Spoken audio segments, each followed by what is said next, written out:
Welcome to the Biz and Tech Podcast. My name is Blake Dowling. I'm the CEO at Aegis Biz Tech here in Tallahassee, Florida. For your cyber tip today, it's tax season. Look out for emails, texts, phone calls, people impersonating the Internal Revenue Service.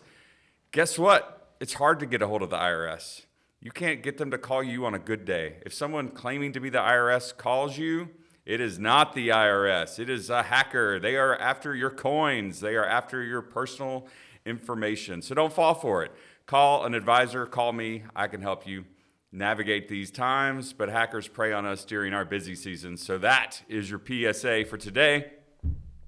It is my pleasure to welcome Joseph Visconti, founder and CEO of the app Delilah, to the Biz and Tech Studios. Welcome, sir. How's your day, man? It's pretty good. Thanks for having me. It's great to be here with you, and I'm excited to talk about the app and everything we're doing. Awesome. Let's dive right in.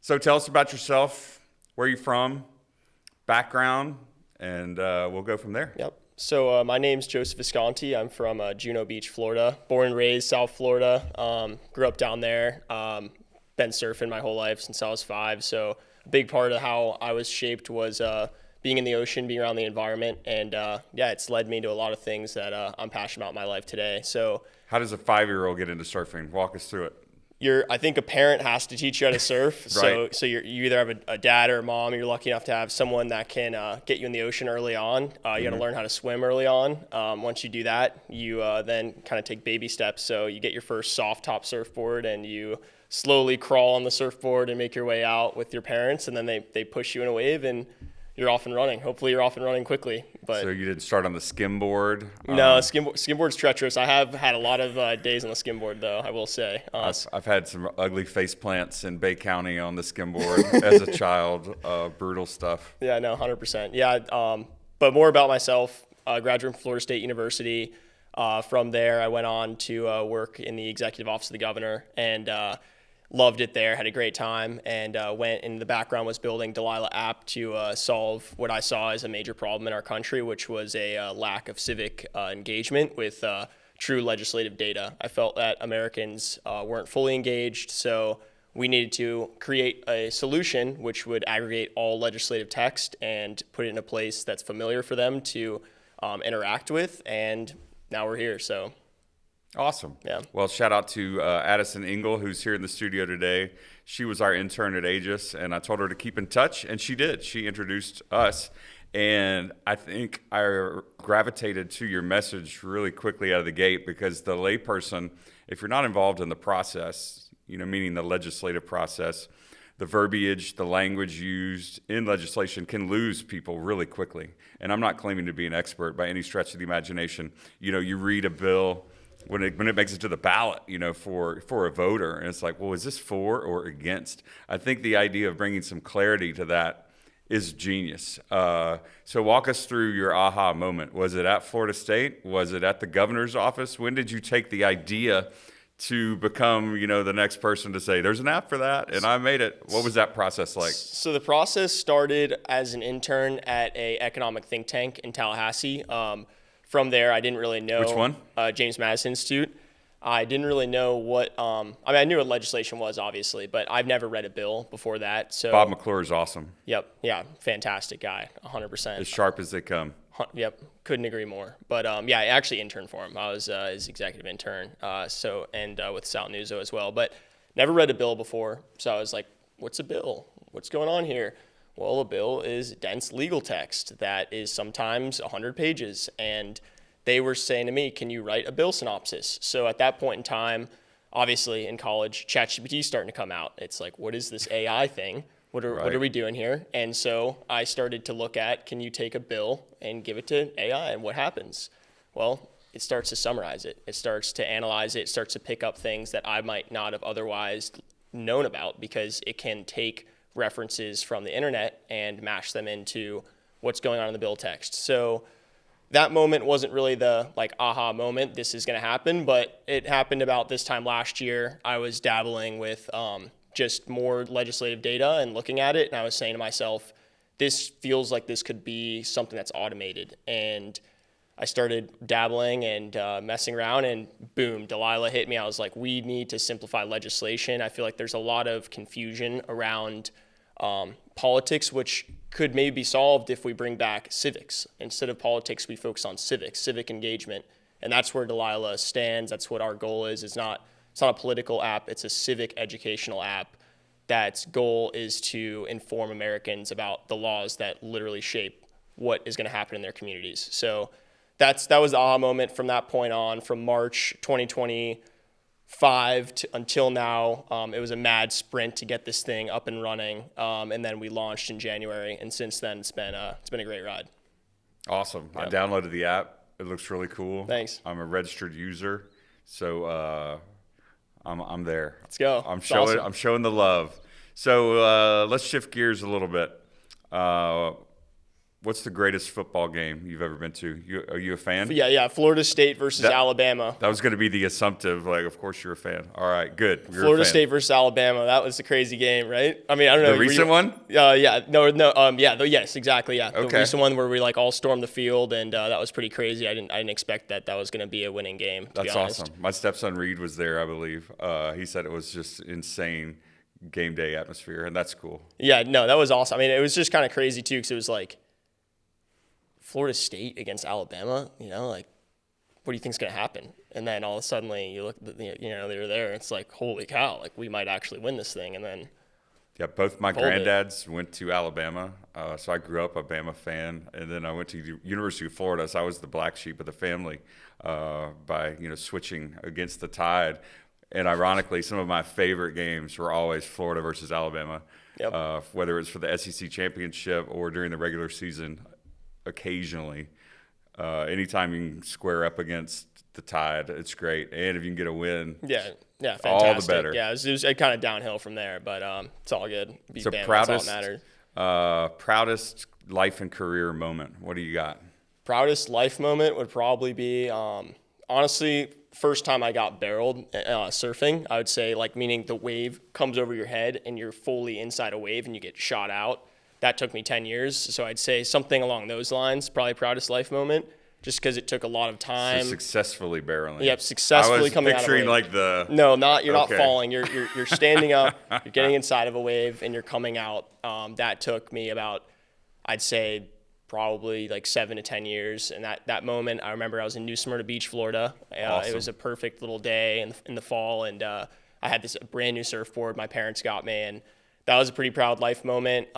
Career-wise, I'd say launching Delilah was exciting. Getting on the charts was exciting. That's pretty exciting stuff. Where are you guys on the charts? We fell off the charts. We're currently not on the charts right now. But so it's basically an algorithm that the App Store has, from my understanding. Sure. And it's based off retention rates. It's based off your conversion rate, meaning like if someone sees the app on the App Store, they're going to download it. So right. Our conversion rate's about 30%. So for a news app, and that's in the 75th percentile. So basically, with all of those metrics, then you combine like how many downloads you have in a day. So if we get like 70 to 80 downloads in a day, we'll be on the top 200 charts, which is pretty cool because we've still yet to get to like 1,000 downloads in a day. And so I have a theory that if we got 1,000 downloads in a day, we'd maybe be in the top 10 apps on the free news apps on the App Store, which number one is X. Currently, I think it's the White House app that just got launched a couple days ago. But it was typically X that's number one. So we were on the same list as X. After the Biz and Tech podcast drops, you'll be back in there, man. Hopefully, yeah. I'm fingers crossed. So you just mentioned the White House. Yep. So rumor has it that you visited the White House very recently. Yes, we did. Under what umbrella was that? It was a Delilah visit, correct? Delilah visit. So walk us through a day at the White House. How does that go down? It goes down, so you get a little nice card that says you've been invited to the White House, and so we were able to go talk to White House staff in the Office of Public Liaison. How many levels of security? About 5? Yeah, I'd say actually I can't say that on the podcast, but I'm just joking. Yeah. You're going through security, you're going through background checks and lots of stuff. Make sure. Yeah, we did safe. something at the Naval Observatory with the Vice President years ago, and the scrutiny pre-visit was extreme. Yeah. So I can only imagine the next step up. You're not just walking in off the street. Yeah. No shot. You're actually okay. So who'd you meet with? How'd it go? What'd you talk about? And so we actually first we got invited to the Miami Club Soccer awards presentation with Messi. So that was the first night we showed up to the White House. Okay. We saw President Trump speak, and he was talking about Miami and everything going Iran. And then from there, the next day, we met with White House staff and the Office of Public Liaison. It was an introductory meeting, so was no official partnership with the White House. It's just, hey, this is what Delilah does. We gave a demonstration of the app. They've seen it because it's been around in policy communities around the country. So, we just talked about our team, what our team's goals are to improve civic education in Americans, hopefully before midterms. We have a big midterm coming up, so that was a big topic of conversation. And then just walking through our Delilah Pro terminal and the capabilities we have to look at cross-state legislative analysis and just some other kind of cool features for policy professionals. What a great experience. Thank you for sharing that. Yeah, it was exciting. It was our first it was actually our first government meeting for Delilah. Like, we didn't do any state government or local government. It was kind of like straight White House was our first government intro. And so from there, we're working hard to get more. And I feel like it's happening organically. The Delilah app is a natural top of funnel for the Delilah Pro and all of our other stuff and meeting us. So people will download it and be like, oh, this is interesting. I want to learn more about these guys. And then we end up getting cool introductions along the way. So that's great. We just opened an office in D.C., so maybe we'll bump into each other up there. 100%. We have a few clients in the market, so we have a team up there now, and I get up there, once a year is the goal at this point, so maybe twice. We'll see where it goes. All right, the name Delilah. I read the story online. Yep. It's powerful. It's heavy. What was the relationship there, and why did you decide to name the app as you did? Walk us through that. Yeah, so Delilah is an acronym, firstly. It stands for Dashboard for Economic and Legislative Insights with Live Analytics and History. I had to justify the name Delilah besides the story. There's two parts. There's a story and there's the acronym. First this is a dashboard for economic and legislative insights, fundamentally. At first, Delilah was formed because I was matching economic data to legislative bills to see what kind of economic outputs would come from legislation. The next stage was I was thinking about my buddy Virgil throughout all of this. I worked to give a little bit of context, throughout college, I worked as a boat captain for Virgil Price III out of Jupiter, Florida. He was a world-renowned free diver. His PR was above 270 feet off a single breath.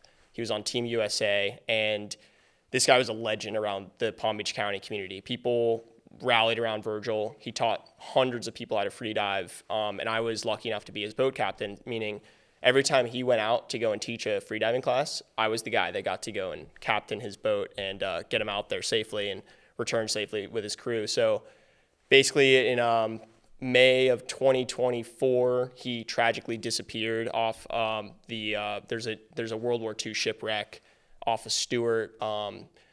It was really tragic because I was potentially going to drive the boat that day. Didn't end up driving the boat, but just because there was a little bit of miscommunication between Virgil and myself. But yeah, he disappeared, and from that moment, we all of us, his friends, his family, were really kind of like, man, this is a heavy loss for all of us. When I was on the boat, we would constantly talk about our country, civics, talking about what I was doing in my career, which I was an intern at a think tank. I was working legislation, and when he passed, I felt like I want to have an ode to Virgil.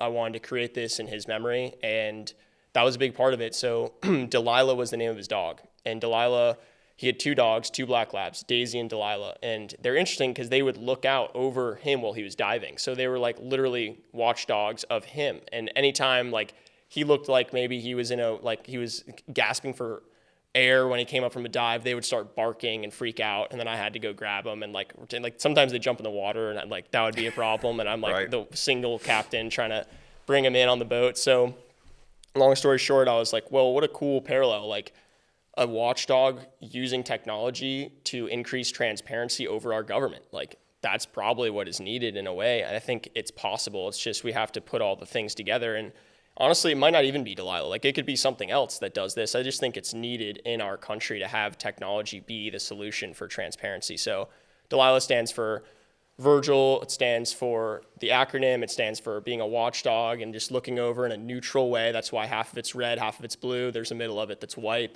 There's no, like, sides on Delilah. It's just we're neutral. We look over things from an objective standpoint, period. So that's awesome. yeah. Thank you for sharing that. That's a neat story. Free diving is wild. I have a friend, Trimmer Detter, that free dives, and just amazing. Yeah, no, it's pretty wild. Longest I've gone down is 65 feet, and that's like my cap. I mean, anything beyond that, I'm kind of like I'm tapped out. I think 6 is my cap. Oh, nice. All right, so let's talk about music. Yep. If you could see any band in the world right now, who would it be? Dead or alive? I don't think there's any criteria for this question. I mean, you can take it wherever you want. Any band, I would cut off my hand to see Grateful Dead at Cornell in '72. I mean, that would be like I would give Delilah up. Delilah's nothing if I could see that concert. Honestly, I think that would be pretty cool. Obviously, like that was in a lot of people that are Grateful Dead fans' hearts the best concert they had for a couple reasons. One was the tempo of the concert. They played a lot of songs at a fast pace, and like the story behind the concert supposedly was really Deal hot. Deal and Loser. Yeah, fast. Yeah. The percussion is really fast. New Minglewood blues, and like I think that was just like because it was hot in the Cornell arena, and there were so many people that everyone was being smushed, and so they had to play at a fast pace to get everyone out. And yeah, just Saint Stephen, and that was crazy. The intro, I felt like the timing on that song was pretty special. So I'd say that. I was lucky enough to see Bob Weird's last Grateful Dead concert, or Dead and Company concert out in San Francisco in August. So did you see all of those shows? There was 3, right? Yep, went to all of them, all 3 of them. Yeah, we went to all 3 of them. And Trey from Fish, Billy Strings. And we were front row the whole time too. Front row? Yeah. Oh wow, yeah. what an experience! We shuffled our way up to the front, and we got through it. We were front row, my best friend and I, and so it was pretty special. You know, I think any Dead fan has that moment, the Cornell level of fandom. Because if you get there, you know you're going into the upper echelon of fandom. Yeah, 100%. Because you're like, okay, if you can identify a best show, best era. For me, it was 2020. Nice. I had the patio experience of Spotify introducing me to Cornell because it was the pandemic. We were grilling out. And I was like, wow, this really is amazing. But for me, you know, you go back to the 90s. I was at the University of Florida in the mid-90s, and I lived in a room in the ATO house called the Pigpen, which was named after Pigpen, the Grateful Dead band member. And one of my roommates came up one day and said, the Grateful Dead are playing Tampa. We're all going. And back then, you did mail order ticket requests to like the Grateful Dead fan club, and we put in a request. It was honored. We got like 8 seats, and it felt like everyone I knew in Gainesville and Tallahassee and Tampa and Jacksonville were all going. We camped out the night before at this place called The Farm, and the Black Crowes supported, and the set was full of Dylan songs, something off Mars Hotel they hadn't played in since the 70s, like Unbroken Chain, I think it was. Oh, my gosh. Which was really cool. Now, caveat, I wouldn't say the band was at their peak. The mid-90s, there was some personal demons in the band, but it was still the Grateful Dead. I mean, you still saw Jerry, right? Like, yeah. That's the special thing. You're able to see Jerry Garcia. And a couple years later, we went out to Vegas and saw them, and they were on. It was Jerry's last year on the earth, and we saw Dave Matthews Band supporting Grateful Dead at UNLV Stadium in Death Valley. That's and awesome. You fast forward to last year, and Jeannie and I, my wife, we went out to see Dead and Company at the Sphere. And I mean, had I known it would have been their last performance at the Sphere, I would have gone to 5 of them. I mean, it was so over the top. And I bumped into a friend of mine at the airport that I used to work in the music business with. I was like, "Hey, what are you doing?" Her name's Red. She's like, going to Vegas. I'm like, "Oh, me too. I'm going to the Sphere." She's like, "Oh, I managed the band at the Sphere." I'm like, "You managed the Dead?" She's like, "Yeah." I'm like, "Well." That's awesome. Yeah, that was a cool moment. Yeah, that's funny, Dave Matthews. So when I actually saw them out in Folsom Field in 2023, and he opened, or he didn't open. He was like the special guest, and so they brought him in at the last, the last part of the show, and he did All Along the Watchtower. Awesome. Yeah. So if you had to pick one Dead song, the masterpiece, what would it be? I mean, Brown Eyed Woman, and they referenced Delilah in there. Delilah's mother twins, so that's a line in there. So I think, and it's kind of funny because we have a couple different projects that we've worked on that I feel like do kind of like cultivate into what Delilah is, and it works out. There's two of them. So That's like, huge. yeah, it's pretty funny. So favorite book, fiction, nonfiction. What's that number one, that power read that you would recommend to anyone if they said, what do you recommend that I read? Once a Runner. I ran in college, and this book came to me like freshman, sophomore year of college, and it was important because it taught me what it takes to be like a competitive long distance runner. It just like kind of lays out like if you want to run really fast, you have to run a lot of mileage and make sacrifices around the mileage. And so that book came to me at a time that I was like kind of seeing if I wanted to continue running, and I read it and I was like, yeah, I'm gonna like give running a couple more years, and like that enabled me to run sub 15, and that book kind of guided me. And it was funny because I went to boarding school in North Carolina, and it was based out of the same area that we would train at when I was in high school. So yeah, Once a Runner is really good. It's actually written by a guy out of Florida. It's based out of Gainesville. It's about literally about University of Florida's running team in the 70s, because they had that like really stacked team of like marathon runners that were in the Olympics. I'm blanking on the name, but yeah, Once a Runner is amazing. So if you could time travel, where would you go? Just for pleasure, just to go and. I suppose it could be for business purposes. I would probably go time travel. That's hard because there's a lot of cool moments in history. I'd say probably like I would think Hawaii in the 70s would be a cool place, like Kauai, out in Kauai, early 70s. I don't know.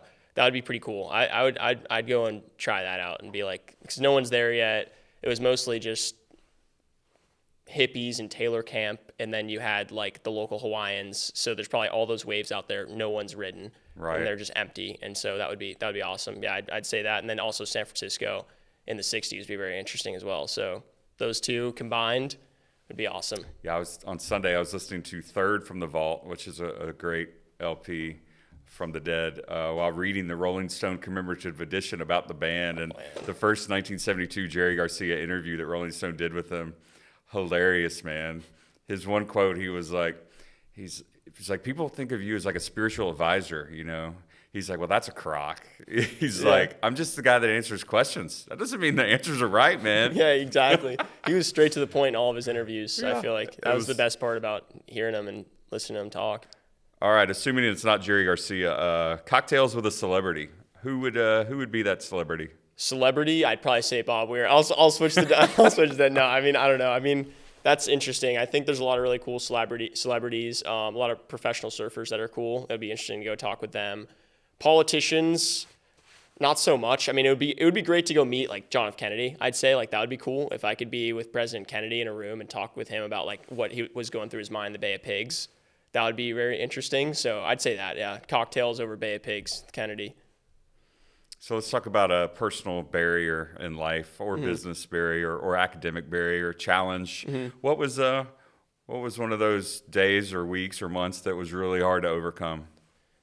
So I'd say the biggest barrier in my life was I decided not to go back to my high school, and I went to a really good high school in North Carolina. I decided not to go back one year, and when I decided not to go back, it just really kind of like set me behind in a lot of ways, like academically and socially, athletically, and it was really hard to get back in. They made it extremely hard. Like they were like, you have to basically go and like get straight A's and nail standards that were like kind of unrealistic to get back in at the level that I got in before.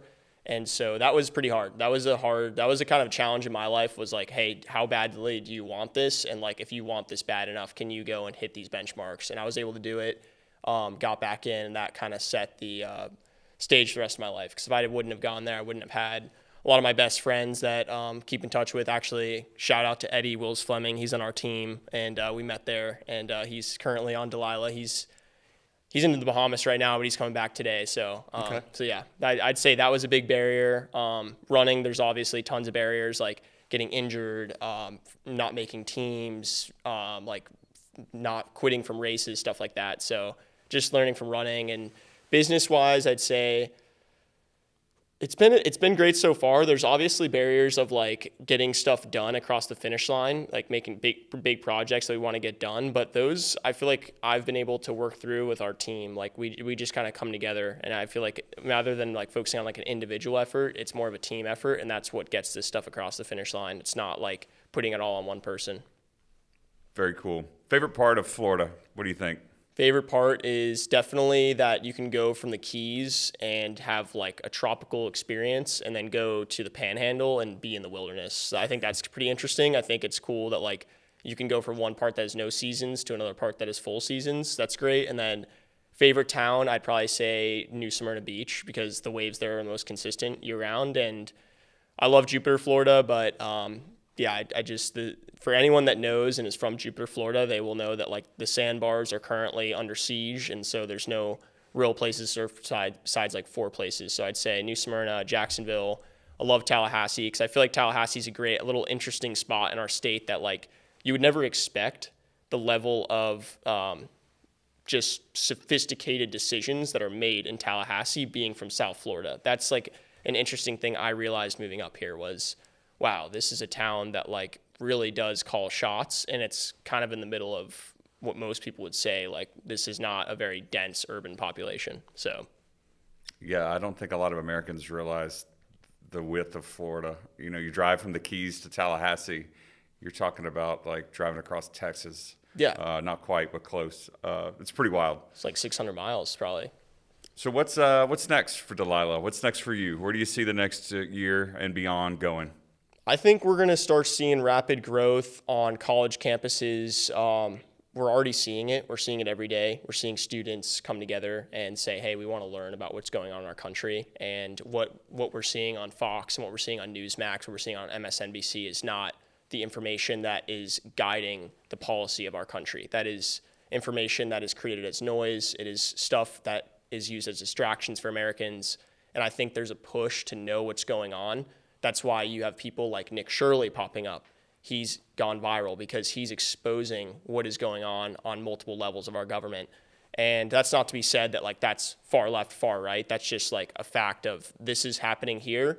Go look it up. And like pushing this kind of like aspect of transparency through technology is our next steps. It's working. It's just business takes time.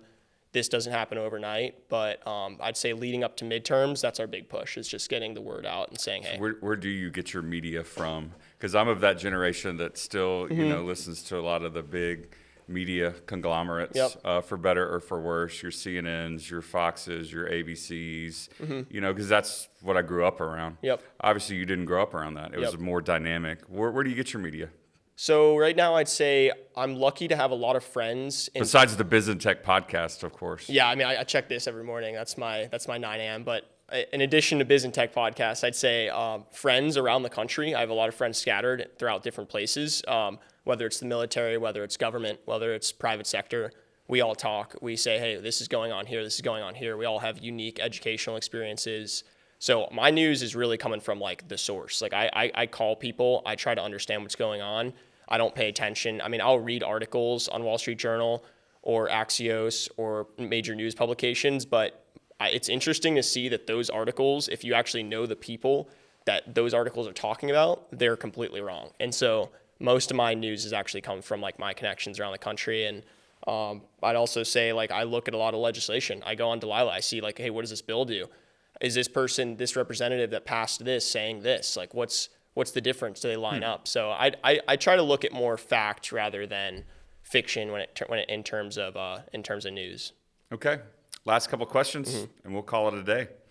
Awesome to have you on the show, by the way. Yeah, thank you. So what's a day in the life like? And question B, what's next for Delilah? What's next for your team? So day in the life right now, I built Delilah coding wise. So I'm very much heavily involved with the software engineering aspect of Delilah. So I'd say definitely like we work with, we have a guy on our team named Matthew Koziel. He's our chief technology officer. So him and I will get together, whiteboard stuff out and say like, all right, this is getting done. I'm going to build this here. You're going to build this here. And so kind of like half the day is software development, building. And then the other half of the day is working with like PR, campus growth, advertising, more like growth parts of the business. So I kind of split it half and half. And then yesterday I actually went to Jacksonville and got some surfing in because it was like 6 foot out in Jax. So I came back here last night and then was taking calls in the car and like check my email from there and get a load of emails. I'm like, oh man, here we go. And then obviously, as you know, I couldn't send them out. So well, we'll talk about blacklisting and email woes later. Yep. But thank you. My sincere thanks for sharing your journey. Yep, thank you. Congratulations on your initial success with Delilah. Appreciate it. I know the best is yet to come. And my day yesterday was 7 a.m. here at Aegis and then 8 p.m. wrapping up at McClay School as we made some academic decisions last night with our board there. But a lot of great stuff in between, working on this show today. Shout out to our producer, Josh, at Level Up for everything he does. And great to be here with CB Lorch in the Aegis building at his studio. And thanks to Addison and the rest of your team. Yep. It's awesome. It's good to be here. Thank you very much. I'm excited. So that's a wrap. That is the Biz and Tech podcast. It is the spring in Tallahassee, Florida. Look out for the yellow clouds covering your automobiles, covering your lawns, covering your pools, covering your pets, covering your face. It's terrible. Take your Zyrtec, boys and girls. That's it, campers. Thanks for tuning in. Why don't you turn on some Grateful Dead today? Totally inspirational to talk about that band. As always, check out Delilah on various platforms. Which one is the go-to? App Store. Check it out on the App Store. And also Delilah Media on Instagram.